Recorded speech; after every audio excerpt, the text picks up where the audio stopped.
ফের বালুরঘাট খিদিরপুর মহাশ্মশানে বৈদ্যুতিক চুল্লি বিকল। বিক্ষোভ আন্দোলন বিজেপির। এদিন সকালে বিজেপি বালুরঘাট শহর মণ্ডল কমিটির পক্ষ থেকে শ্মশানে বৈদ্যুতিক চুল্লির গেটে তালা ঝুলিয়ে দেওয়া হয়।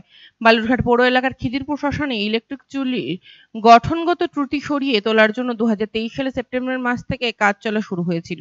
চলতি মাসের 12 তারিখ থেকে 36 লক্ষ টাকা ব্যয়ে নতুন করে সারিয়ে তোলা হয় চুল্লিটি। এরপর শহর জুড়ে পৌরসভার পক্ষ থেকে লাগাতার প্রচার করা হয় চুল্লি নতুন করে কাজ করছে। এই কথা জানিয়ে মাত্র 2 সপ্তাহ কাটতেই বেশ কিছু মৃতদেহ পোড়ানো হয়েছে চুল্লিতে, কিন্তু সোমবার দুপুর থেকেই আবারও মৃতদেহ পোড়ানো যায়নি এই চুল্লিতে।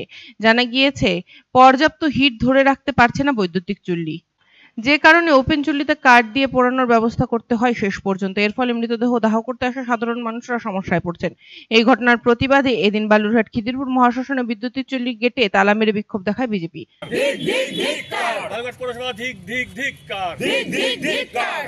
वंदे मातरम, वंदे मातरम, वंदे मातरम, जिंदाबाद जिंदाबाद, बीजेपी जिंदाबाद जिंदाबाद जिंदाबाद, बीजेपी जिंदाबाद जिंदाबाद जिंदाबाद, वंदे मातरम, वंदे मातरम, वंदे मातरम, वंदे मातरम, बीजेपी।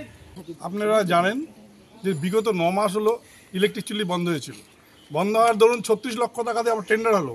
তা আমি জানি না 11 দিনে 36 লক্ষ টাকা ডিভাইডেড বাই 3,20,000 অ্যাপ্রক্স হবে, মানে একদিনের এগেনস্টে 3,20,000 টাকা করে ব্যয় হয়েছে। তার মানে 11 দিনের এটা টেন্ডার ছিল কিনা আমি জানি বলতে পারবো না। আর 11 দিনের মাথায় ইলেকট্রিক চুল্লি বন্ধ হয়ে গেল আবার।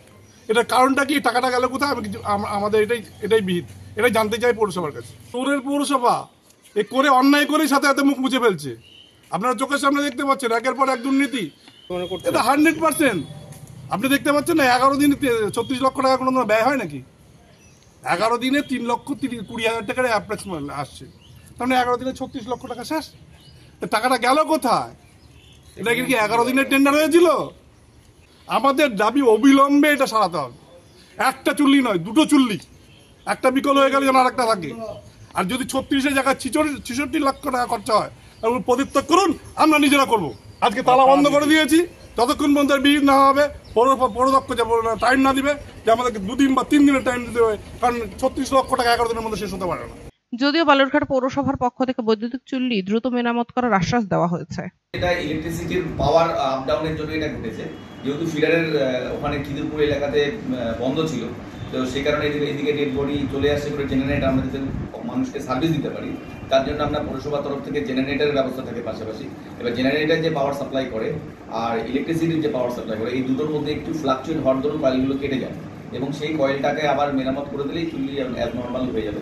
এবং আমরা আশা করছি ওই যেটা চুল্লির যে ফার্নেসটা থাকে সেটা একটু কুল ডাউন হলে আমরা অলরেডি কয়েলের জন্য ব্যবস্থা করছি, এবং সেই কয়েলগুলো লাগিয়ে দিলে আশা করছি খুব তাড়াতাড়ি আবার বালুরঘাট পৌরবাসীর জন্য সেই চুল্লিটা আমরা চালু করে দিতে পারবো।